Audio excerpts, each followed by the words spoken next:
Hi, everybody, and welcome to another session of Parallel Edge and Parallel University, talking about new topic today. Another scary topic this month, just going on our Halloween theme. We're going to talk about backups, and not only backups, but it's going to be more than just backups. You know, it's funny that every time I do one of these sessions, I start out with a topic, and then as I research the topic kind of scope creeps, if you will, and I start thinking about more and more things that I can include, and what better ways I could inform people on making informed decisions about, you know, just everyday things that they're dealing with in technology. So today we're going to be talking about backing up may not be enough.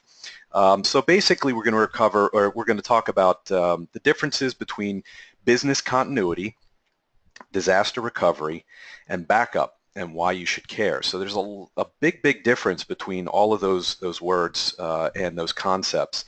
And we're going to talk about the differences between them. We're also going to talk about how most businesses back up their data and how you can make an informed choice about the best option for you. Again, going on with that Halloween theme, why you should be afraid, very afraid, and what you need to have in place to ensure a fast recovery in the case of a disaster, and as far as business continuity. But basically, we're going to talk about how to know with 100% certainty that your information is backed up and available to use when you need it, so that you have peace of mind. Again, my name is Kevin Cerula. Just a little bit about myself. I'm a senior associate at Parallel Edge. Specializes in designing IT solutions for companies so that they may continue to be highly productive and educated with many different forms of technology. I've been here for about 5 years at Parallel Edge, going on 6. Before that, I had 10 years as a teacher at a special needs school, helping children to learn how to use technology so they could be more productive in the classroom. And prior to that, I helped design and educate teachers using turnkey music learning systems for the Educational Division of Korg. I'm also joined by Sandra Loreno, who's over there. She's going to be helping polls and man the phones and all of those things. She's part of the election committee, really. She's manning those booths and finding out, you know, your questions, fielding those questions, and then stopping me if anybody has a really good question. She'll put on the brakes and let us know what that is. So thank you for joining us, Sandra. I'm glad your internet's working this month. Yeah, me too. So we're going to start off with the very first poll of the day, and it's probably a pretty easy one. I'm guessing I know the answer to, though. But have you ever lost data, either personally or professionally, in the workplace? And I just noticed I'm not sharing my screen, so there we go for that. But there's our poll. Go ahead and fill that out. And like I said, I'm guessing I know the answer. It was a loaded question, but I just want everybody to understand, you know, exactly what we're talking about here. And it could be a picture at home. It could be a something on your phone. It could be something in the workplace, an email, what have you. So it looks like everybody has chimed in at this point. And of course, you know, as we know, everybody's lost something. And really the feeling of what that is to lose that, you know, it really stinks when you go to look for something and it's either not there, or you know, you said you saved something, but you know, it's not really saved at that point. So it definitely is a scary thing, especially if it's really important. And most people, they call us, they've lost something. It is really important. So here we go. I found this little comic strip online, and I thought it was very poignant. I was just wondering, do we have a disaster recovery plan? Of course, the guy's all, you know, he just had an explosion of some sort, and he's asking the IT guy. But this is definitely not the time to find the answer to this question out. You know, if you're waiting to this point to see if you have a disaster recovery plan, the IT department is definitely going to look at you the way he's looking at the other guy, like, So, you know, one of those things we're going to talk about today is not only backups, but that disaster recovery and that business continuity portion. You know, they're really different animals. So let's start off and define some terms. You know, so that way when I'm talking about either just plain backup or disaster recovery or business continuity, what exactly are we talking about? So first off, backup, simply making a copy of your data to a safe medium for recovery in the event of data loss. Could be any medium you think of. So it could be to a CD, DVD, could be to a thumb drive, could be to a tape backup, could be to an external drive. Whatever it is, just making a copy of that data. Disaster recovery takes it up just the next step. The ability to eventually get your business back online. Now, I didn't say your data, I meant your business back online. So let's say, for instance, you had a power loss. Disaster recovery in that instance isn't really a disaster. You haven't lost your data. The data's in the back room. But to get that business back online, to get your phones back online, to get power to where the data center is, all of that is involved with that disaster recovery. And then business continuity takes it up to the next level. Okay, so you have your backup, backing up that data. You have disaster recovery, getting the business back online. Business continuity is up to the next level. The ability to keep your business functional, staying up and running in the aftermath of any extreme event. Now, I listed there hurricane, fire. As we'll see with this business continuity, it is involved much more than just those types of disasters. It could be the different things that happen in the server room or even outside the server room. So I just don't want everybody to lock in on just IT data and getting that back up online. This means getting your phones back up online. That means getting sometimes the internet back up online, the power. So more than just that, more than just those systems. There's lots and lots of different backup companies that are out there, and it's tough to pick, who to pick, who's better than the other guy. You have Intronis, you have Mozy, you have Amazon Web Services, which is huge right now, Carbonite Backup, you have Datto, you have Acronis, you have Barracuda, Symantec, and they all do these things. They all do these things called backup, but they also do all these little other things that it's tough to discern one from the other. And we've dealt with all these companies, so it's real easy for us to say, well, this company can do this, but this company can't do that. But if you're interested in this, then we need to go this way. And really, it's tough to find out exactly what's doing what and who's doing what. So first off, I wanted to go through the different backup procedures that are out there. Who's using different backups and what do they do and what's the pros and cons. So normally you start out, you're a small business, you start out with CDs, DVDs, thumb drives. Now, some people still use these things, but it's only good because to back up small amounts of data. So, DVDs, for instance, only, about 4.5 gigs worth of data. CDs, you're talking about 700 megabytes worth of data. I hope nobody's using, the floppy drives anymore, but, those are fine if you're using stuff that you're just going to put on a shelf in a fireproof safe and you only want to back up small amounts of data. Maybe it's archive data, but you have to think about those things. If it's a CD or DVD, that's hard data. You can't replace that unless it's a burnable CD, and then you have to go through the process of reburning those disks. And some of them, what most people don't know, some of them have a shelf life. So they'll only keep that data for a certain amount of period of time. So these are really good for small 1 to 3 person companies, or if you're just backing up stuff on your local workstation you don't want to lose. The next best one is tape drives and external drives. They're used by all different size companies. Great thing about the external drives and the tape drives, especially with external drives right now, the bigger they are, the prices are coming down. So if you're getting like a 4 terabyte or a 6 terabyte external drive, they're much, much cheaper than they used to be. And tape drives are really inexpensive. Now the difference between the two is that tape, it's tough to get all that data off the tape drive. You got to wait, for it to back up, where external drives are a lot faster, especially with the super speed USB now. And they're really the most common used backup today.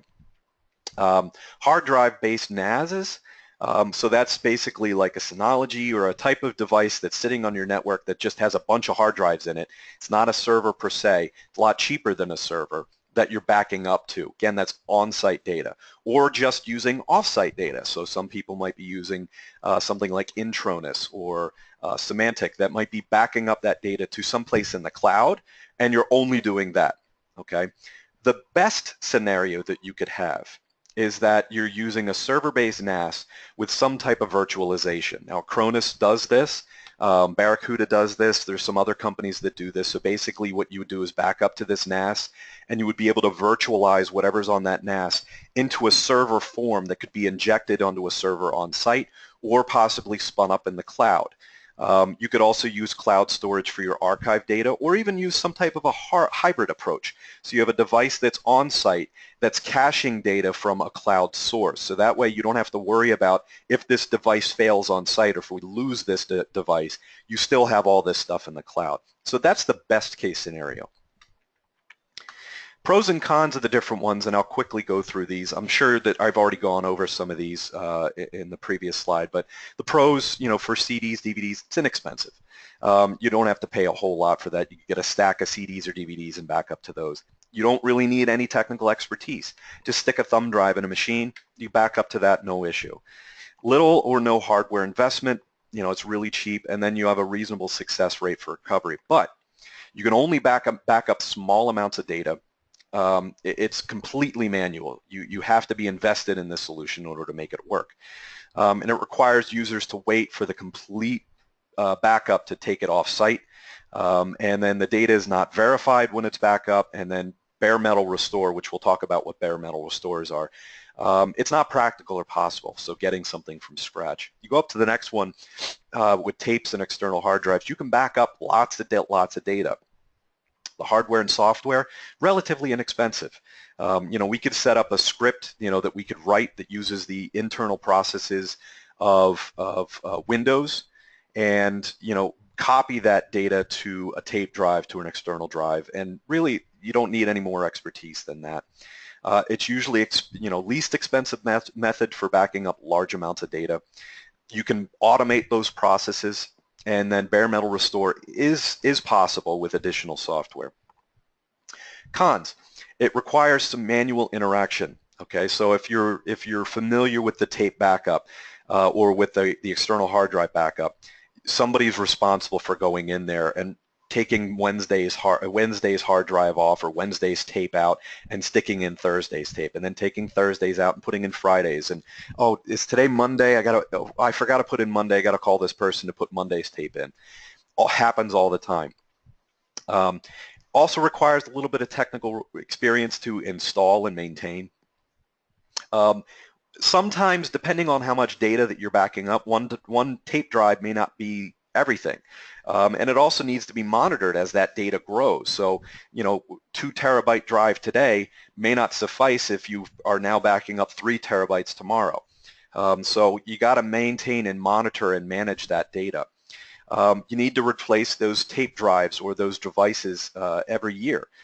So, hard drives fail, and so does tape. They're susceptible to all kinds of outside radiation and magnets and all that type of stuff. You want to make sure those hard drives are usable. So we need to replace them on a frequent basis. Verifications frequently fail. Did I back it up? Yeah, but did it, can I get that data back? It's tough to say, so we need to make sure to, that those verifications, and they frequently do fail because it's an unsafe medium to back up to sometimes. You also need to make sure, if you're just putting them in a safe on site, that it's fireproof. And sometimes fireproof is not always the best, because you got fireproof, you need crush proof, you need waterproof. Somebody's putting out that fire. Is it melt proof? So just buying a fire safe sometimes isn't the ultimate solution.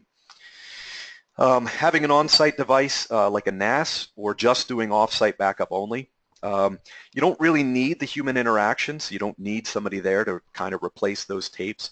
You can back up a great deal of information. You can do bare metal restores, and it's got a success rate for restoration. The cons, though, it's expensive investment. Sometimes NAS is, they can get expensive depending on the devices themselves, but it's more over the hard drives that are the investment there, because you need NAS grade or server grade hard drives.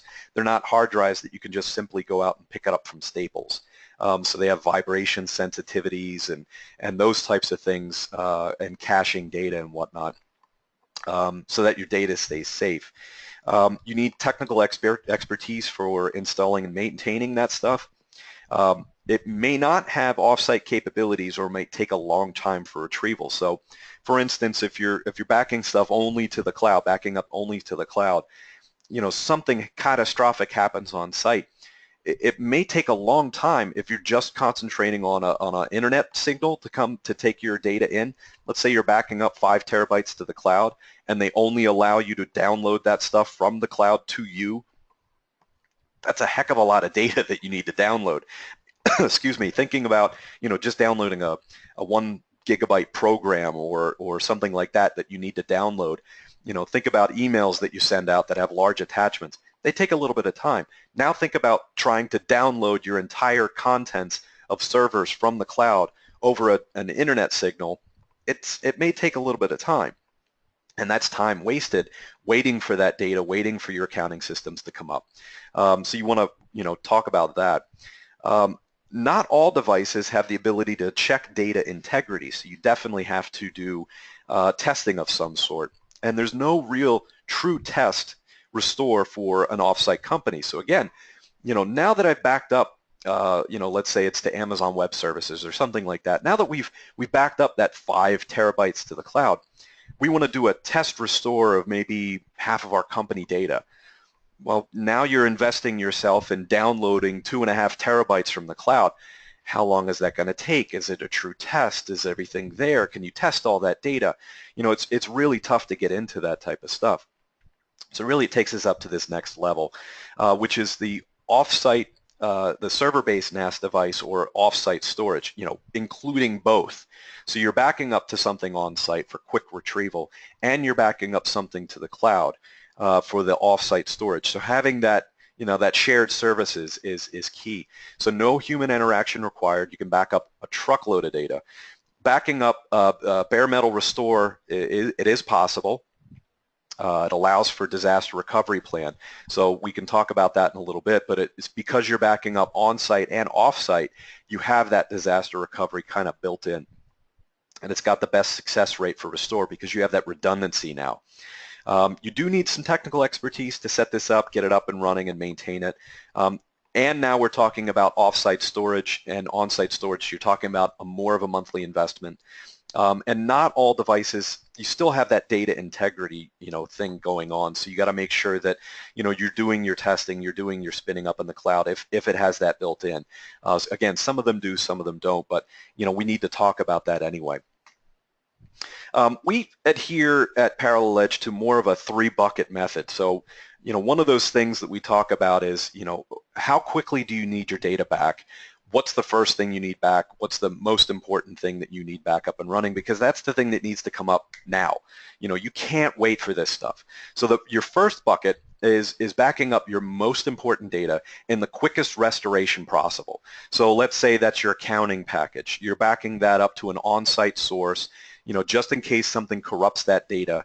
You're taking that data from the quickest restoration possible. Or if it's off-site, you want to make sure that it's in the quickest restoration possible. So let's say you're paying for maybe 2 different types of off-site storage. You want to make sure that this is in that bucket, that you're getting that data up as quickly as possible. Your second bucket, it's your second most important data in a slower, less expensive method. So maybe it's, again, some type of on-site storage, but maybe you're not paying as much money for this storage on-site or off-site, so that you don't need this, maybe in an hour or in a day. Maybe you need this back, at least by 2 or 3 days, maybe the end of the week. And then your third bucket, it's the data, you could think about it as your archive data. Okay, this is data that, as long as I get this back soon, it could be the end of the week, it could be 6 months, it could be a month, whatever it is. As long as I get the data back, it's fine, but it's the cheapest method. We're talking, if it's off-site storage, we're talking about like Glacier. So it's pennies for gigabytes. So you're paying maybe, $10 a month. But you also have to understand you're paying that much for a good amount of backup.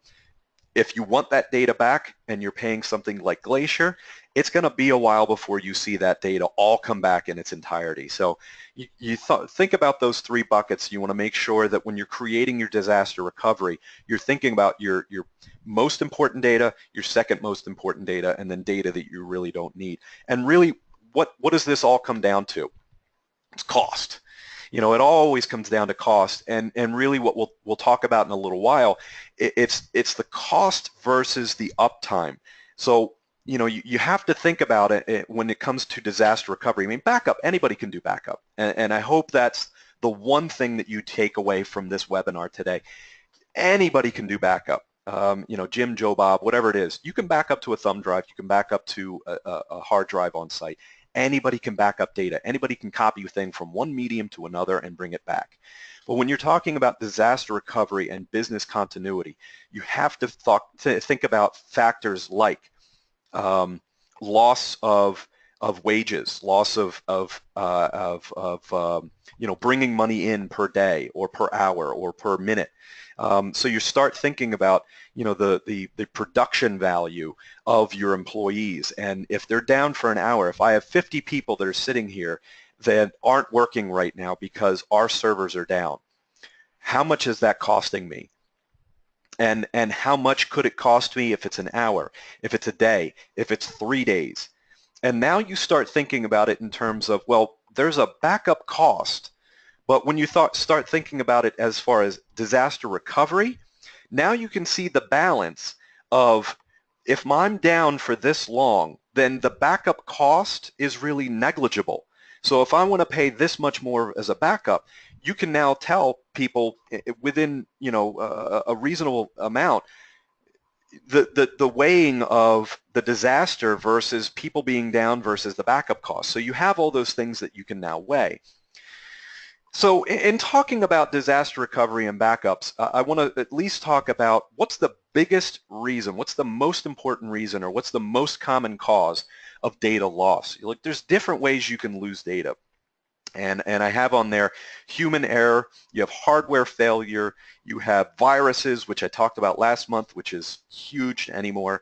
You have software issues and disasters. So, we're talking about disasters like, tornadoes or, whatever. So what's the most common cause of data loss in terms of your IT related solutions? And I'm going to take a sip here. Thank you. All right, so we got almost everybody in. Let's see how many people are. Looks like we have almost everybody in, just one more person. It looks like all right, so we'll close those polls. We got basically everybody saying human error, and after that it's hardware failure. Well, I'm just going to post what the statistics are saying. Now, these statistics that I found are kind of old. And I'm hoping that they'll redo these types of statistics soon, because it's pretty important. So this poll that I found, this statistic that I found, and it's pretty widely used because I looked at a lot of websites for newer data. So you can see this source is from 2001. Now, back then, hardware, 44%. Data loss statistics. So 44% is hardware failures. Okay, so you're talking about a hard drive going down. You're talking about power surges from lightning storms, those types of things. So most data loss is happening because of hardware. Now, as I went forward, I could find more and more data still pointing, even in 2015, 2016, that are saying hardware is still the #1 cause. Now, as I went forward, and not finding the entire scope, which is what I was looking for, but not finding the entire scope, but even moving forward, hardware was still #1. Human error and software glitches, including viruses, are becoming a strong #2. So they're kind of now neck and neck. Instead of human error being the most, viruses are becoming much more prevalent. We talked about that last month, but all those viruses that are out there that are trying to get at your data is becoming a very strong second. But human error back in 2001 was definitely a strong second, and that's oops, I did it again. That's somebody deleting data or moving data from one place to another.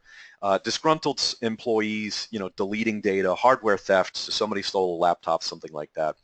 And then software data corruption due to program crashes, security patches. Then you have viruses, which we talked about last month again, and then your disasters after that. So not a whole heck of a lot, for disasters. And one of those things that I want to bring up, at least at this point, is that when other IT companies talk about this, they bring disasters. Even though these data loss statistics are this way, they make disasters the scare tactic. Because why? They throw up pictures of tornadoes and fires and buildings collapsing and all of those things, and they try to dazzle you and move their fingers just like this and say, your building could blow up tomorrow and you need to have this disaster. No, no, no, no, no, no. Because could it happen? Yes. Has it happened? Yes. But statistically shown, disasters are your smallest one. More likely, it's going to be hardware, it's going to be viruses, it's going to be human error. So we want to make sure that we're prepared for those types of things. Now, disasters can occur. We want to make sure that we're prepared for that, yes. But I don't want to scare tactic you into doing something just to get at somebody's money. I want to make sure that you have all your information, and this is the information that we kind of go by. And one of those other things that, and I came across this just recently. I didn't even know this word existed. And sometimes I think people just make up words as they go along. Everybody's sticking something on the front of ware now, like bloatware and malware and all those other wares out there. But in researching for this presentation, I came across this thing called silent corruption. And silent corruption is this. Some errors go unnoticed without being detected by the firmware of the disk or the host operating system, and these errors are known as silent data corruption.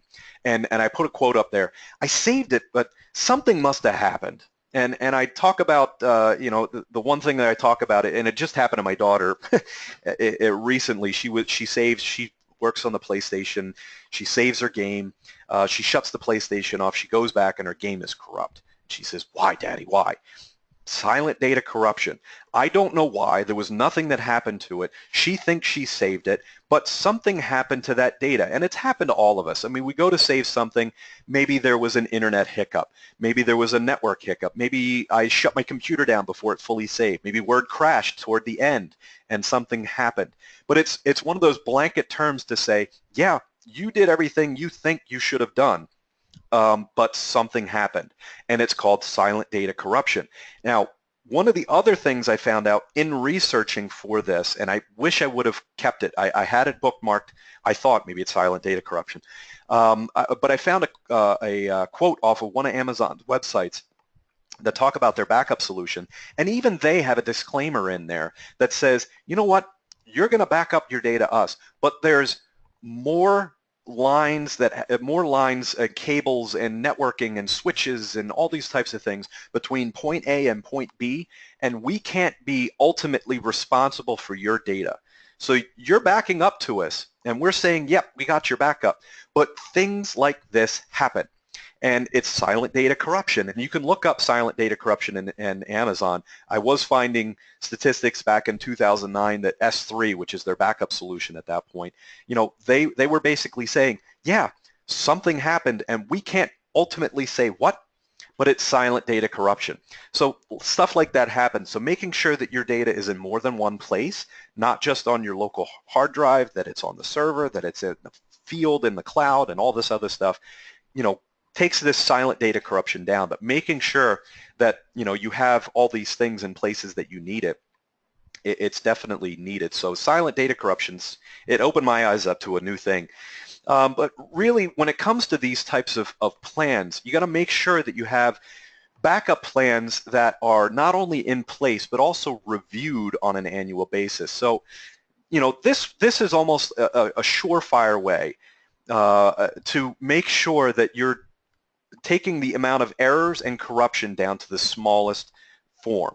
So going over this not only in the front, talking about this up front, but also reviewing it on an annual basis and making sure that your plan is doing exactly what you said that it should do. Okay, so anybody can make a plan, make a backup, and say that it's backed up, okay? But all right, now you've added XYZ system, or you've added this much data. Does your backup plan still work?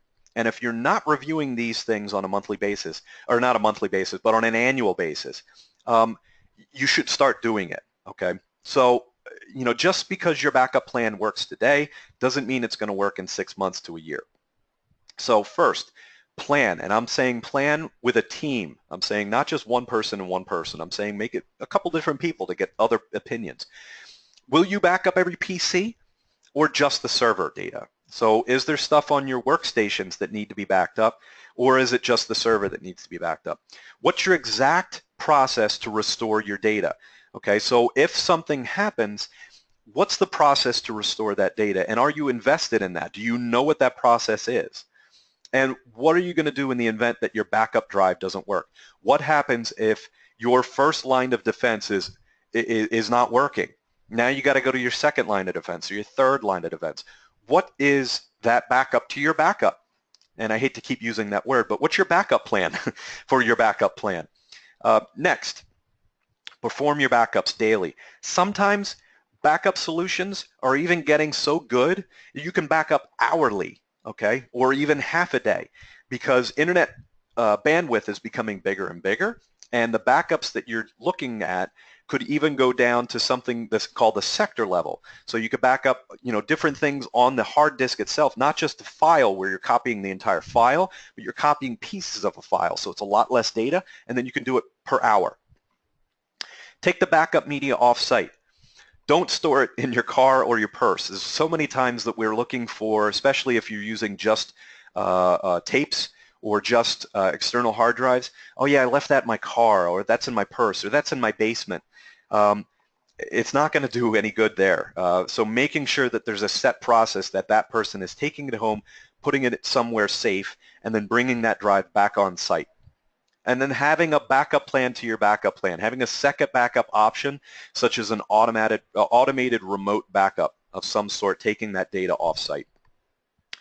You got to review those logs daily. So that's one of the great things that we do as a service that you could hire us for if we're not doing it for you automatically. If we're monitoring your server, we're doing this, okay? So your backups are being monitored. But if you're somebody that we haven't seen recently, or you just call us when you need us, we're not doing this. So somebody on site needs to review those logs daily. Some backup programs can email you with the backup status, and don't ignore errors and hope they'll go away. You need to fix them. So don't think, oh, well, maybe tomorrow's backup will get it. Oh, it didn't get it tomorrow. Oh, maybe I'll get it the next day. So you need to make sure that those are taken care of. And lastly, you need to test. You need to restore a sample of your data on a scheduled basis. You got to make sure that if it's backing up what it says it's backing up, you got to make sure that it puts its money where its mouth is. You need to make sure that the data that it says it's out there, that you can get it back. You can do that more frequently for a tape backup. And also, and this is a great thing to do fire drills. What happens if? Okay, so my daughter goes and does fire drills once a month. This is how we do things, and here's the process. And oh, this month we got to make sure we do this next month. So doing fire drills, puts the onus not only on you but also on us to make sure that, all right, if said error should happen or if this thing should happen, we've been trained and we have the processes and the know-how to know what's going to go on and how it's going to go.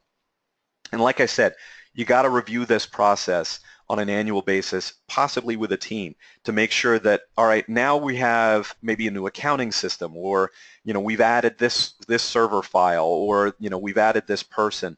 All right, now let's look at this backup plan. Does it still suffice? And then go through this process over and over again. Now, what are the different types of backups that you could possibly do, and how quickly can you get those items back?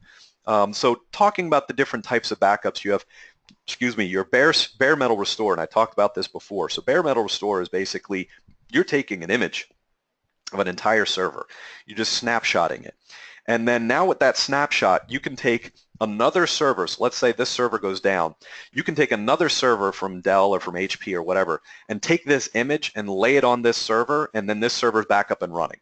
Okay, so bare metal is basically you have that bare metal hard drive with nothing on it, and you're taking that image and laying it on top of that server, and it starts running the exact same way the other server ran. Okay, so if that server goes away or has a hardware failure. Then you go up to the next level, which is continuous data protection. So backing up your data or writing a snapshot in small increments. So doing incremental data every day or every hour, like I talked about before. This allows you to recover files and changes from a short time ago. A good example of continuous data protection is usually our first line of defense, which is called shadow copy. Shadow copy takes an image of your server 2 times a day, and it's the first line of defense for people that say, I deleted this by accident, can you get it back for me? The first place that we're going to go is shadow copy. So we're going to right click on that folder. You'll see up in the tabs, once we hit properties, you'll see in your tabs, and you could do this too, you'll see one of the tabs that says system restore or protection. You click on that, and you'll see all the different dates that the shadow copy is ran. Usually runs 2 times a day, 7 in the morning and 12 in the afternoon. And that way, it takes 2 snapshots. The 7 in the morning grabs everything from the night before anybody gets in to start working, or at least most people. And then 12 o'clock, right at that lunchtime hour. Doesn't take a whole lot of bandwidth away because you're not backing it up off-site. The server really doesn't slow down, and it's a quickest way to get your stuff back up. Virtualization. So you can simulate your server before the new hardware is ordered. So let's say, for instance, you have an accounting program, and they're saying we have an update, and it's a pretty big update, and we want to make sure that your IT company or your we're coming to you and saying, oops, we're saying we want to make sure that they can put their money where their mouth is. So they want to make sure that whatever this program is, once we've applied these updates, it's going to be flawless the next day because we can't be down. So what we could do with this type of backup is spin that server up in the cloud, apply the update to that server in a virtual environment or even in a virtual environment on another server, and make sure that that update isn't going to corrupt data, or it's going to make everything go down, or it's going to crash the hard drive or crash the server or anything like that. So simulation, it really allows you to take your backups to the next level and simulate that type of information before it's actually up and running. And then you can be up and running within hours because spinning that stuff up in a virtual atmosphere, think about it being on one server and in a virtual atmosphere. This server goes down, you have a backup of that virtually, you just basically take it and put it over on another server. And then having a virtualization plan for phones as well as internet. So that's taking your disaster recovery up to the next level. What happens to the phones? What happens to my internet if all this stuff goes down? So you want to make sure that those plans are in place. And then emergency data shipment, making sure that we can get servers on site within a reasonable amount of time. Is it 24 hours? Is it 48 hours? Is it within a week? Whatever it is. Same thing with your phones. Same thing with switches and routers and all those types of things. Making sure that that's all on site within a reasonable amount of time. We can get it there. And even your data. So sometimes you're using a data company or a backup company that can ship you that data within 24 hours. So they put it on an external hard drive, they ship it to you in the mail, overnighted, next day you have that information on site, you have a new server on site, you can begin to lay that information right on top of that old data or the new data, and now you're up and running. So that's another quick way to get up and running. So next I want to talk about the why should we do this? I talked about that weighing of why should we pay for this because of being down for such a long time. So I want to talk about the cost of data loss so that we can really talk about the disaster recovery scenario, and then you can go to the people that are the decision makers, or maybe you're the decision maker, and really say, yes, we should go with this more expensive backup option because if we're down for X amount of time, or if the accounting system's down for X amount of time, we're sunk at that point.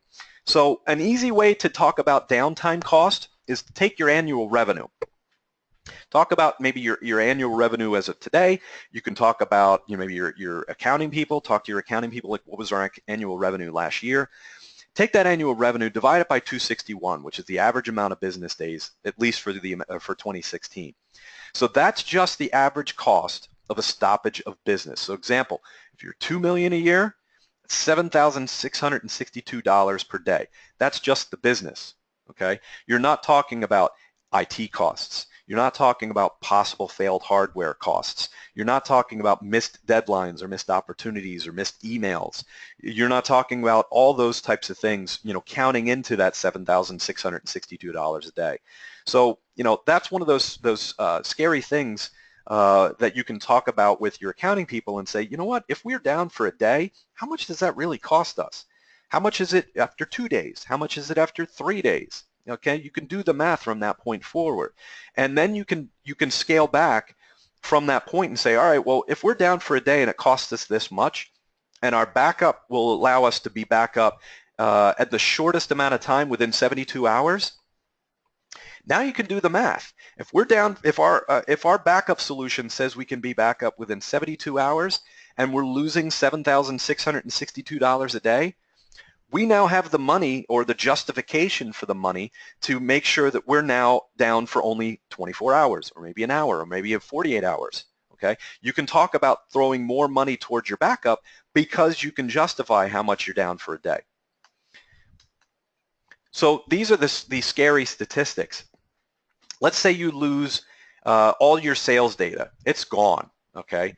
Takes 19 days and costs $17,000 to retype 20 megabytes of data. If that same volume of accounting data goes down, 21 days, $19,000, okay? There's some other statistics there, but the scary ones are in red down at the bottom. You have 60% of companies that lose their data close down within 6 months. So if it's gone, I mean, if you can't get that stuff back, you only have one place you're backing up, maybe it's an on-site NAS or maybe it's an off-site scenario, and you think it's there and it's not there, whatever, you know, the hardware breakdown, 60% of companies that lose their data close down within 6 months of the disaster.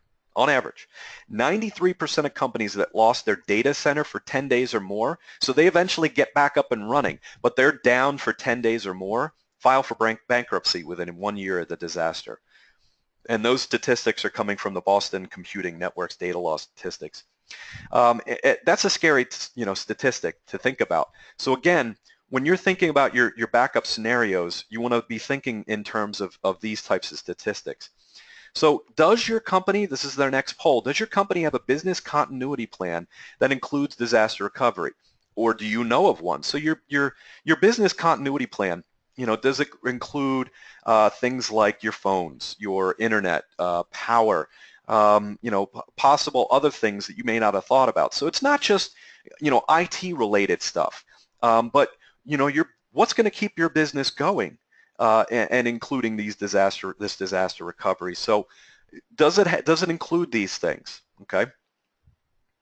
And it looks like, you know, some people are saying no, and that's okay, you know, to say no. At least you can say for 100%, we don't have this in place, but we want one, okay? But we want to talk about this. And that's a great place to be in, at least knowing that you don't have one. At least we can start today. You can give us a call and we can start talking about these types of things. So didn't I mention disaster recovery? So far I've only been talking about backup, but disaster recovery, what does that mean? You know, it's much more than just your IT data. You know, and I brought in phones, but there's even some other scary ones that I'm sure that everybody hasn't thought about sometimes. What happens to the phone system? What happens if there's a full or partial site loss? What happens if there's something going on, you know, in Philadelphia, such as a hurricane, you know, Hurricane Sandy, and they evacuate the city and tell people they can't come back to work for, you know, 24, 48 hours. What are people going to do? Do they have off-site access? Do they have outside access to their computers? Do they have outside access to accounting systems? Can we get to that data? Can we still work today, or do we have to let, you know, everybody off for today and everybody is a forced vacation day? Disaster recovery is in terms of making sure we get hardware back within a reasonable amount of time. You know, if you lose the site, how quickly can you get workstations? How quickly can you get switches? How quickly can we get servers? What about if the site is up but nobody can access it? Like I said before, you know, if there's something going on in the building, you know, can we have outside access to that? What if we lose power for an extended period of time? You know, this is something that you don't normally plan for, but is there generators in the building? Is there other things to keep us up and rolling? Can somebody at least get to the site, steal the server, take it someplace else and put it back up and we can be up and running with that? These different types of scenarios.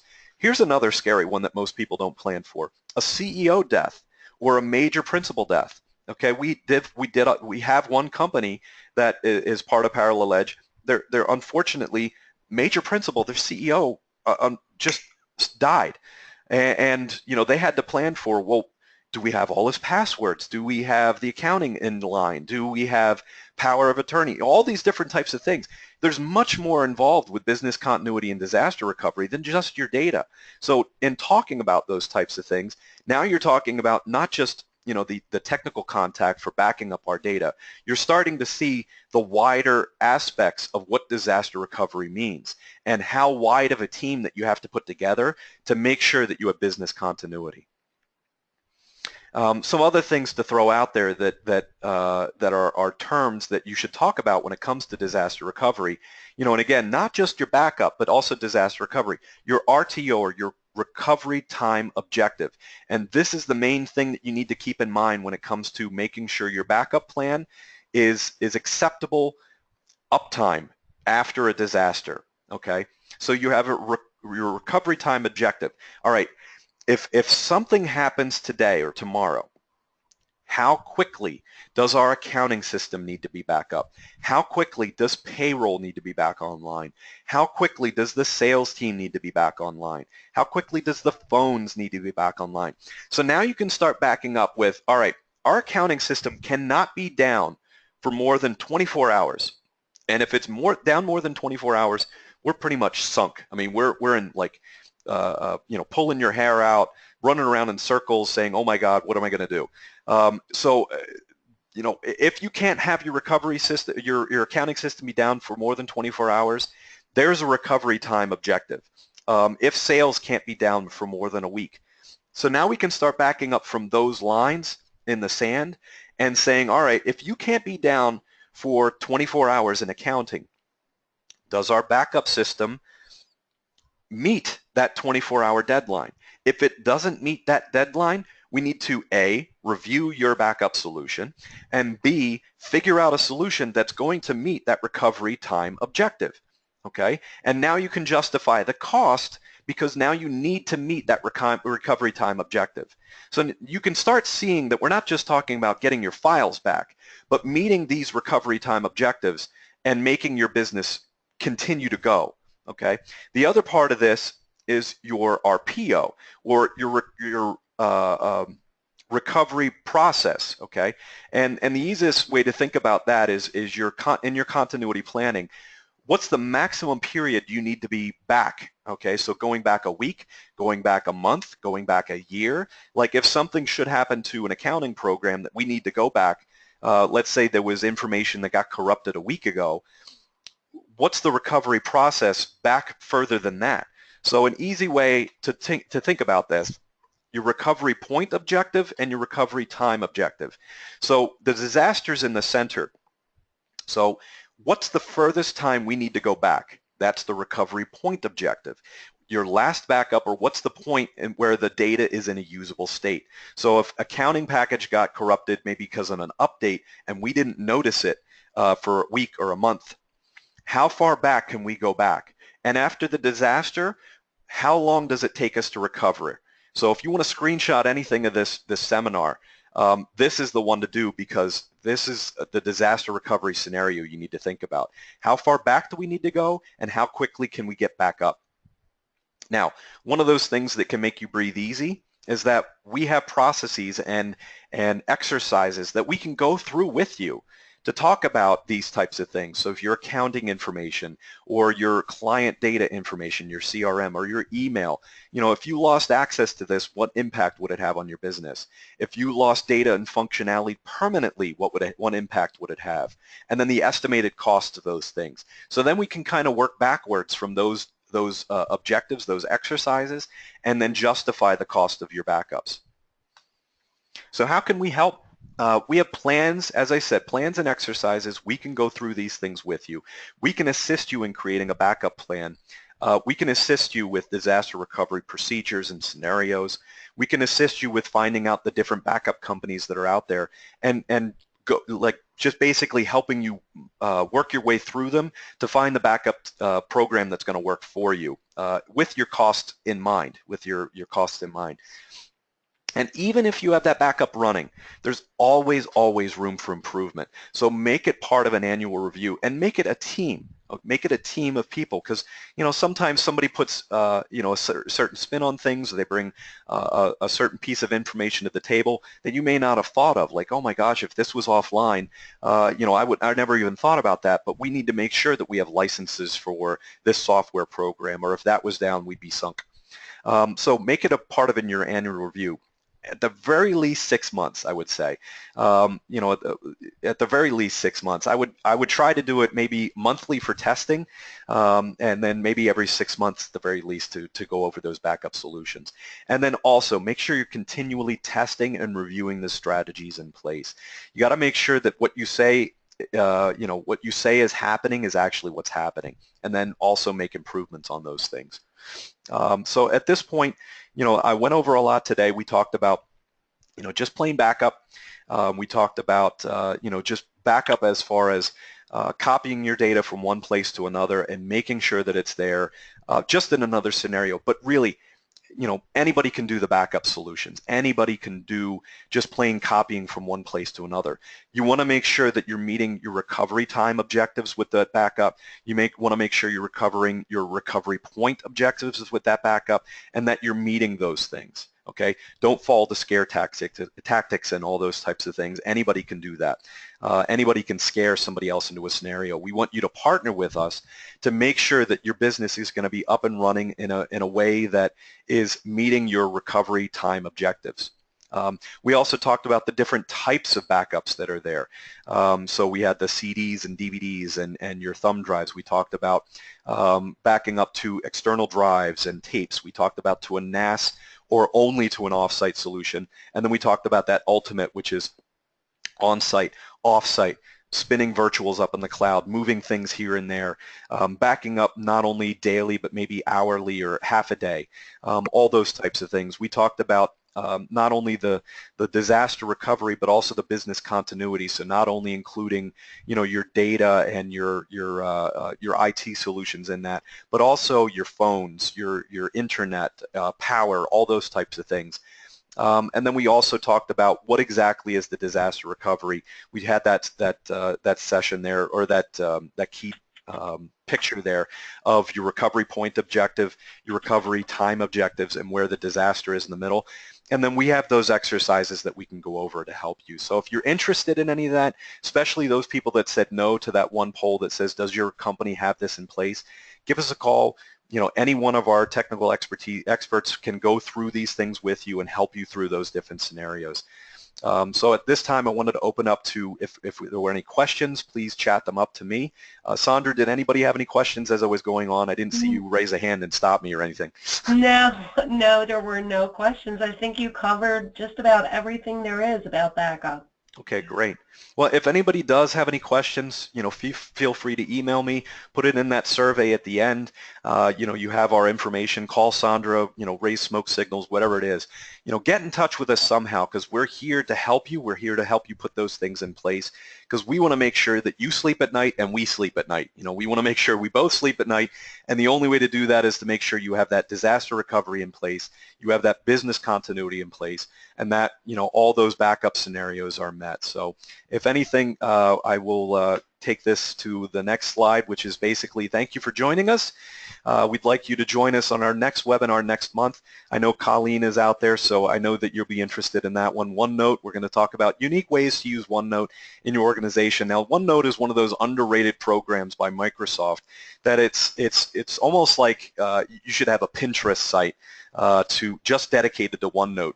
Oh, I use it for this, and I use it for, some people, when I was researching that topic, they use it at home for recipes, and they have all the recipes in it, and they use it for planning, and there's so many different ways that you can use it to archive emails and talk about projects and taking notes for meetings and so many of those different things. So I'm going to go over just some unique ways that you can use that underrated product.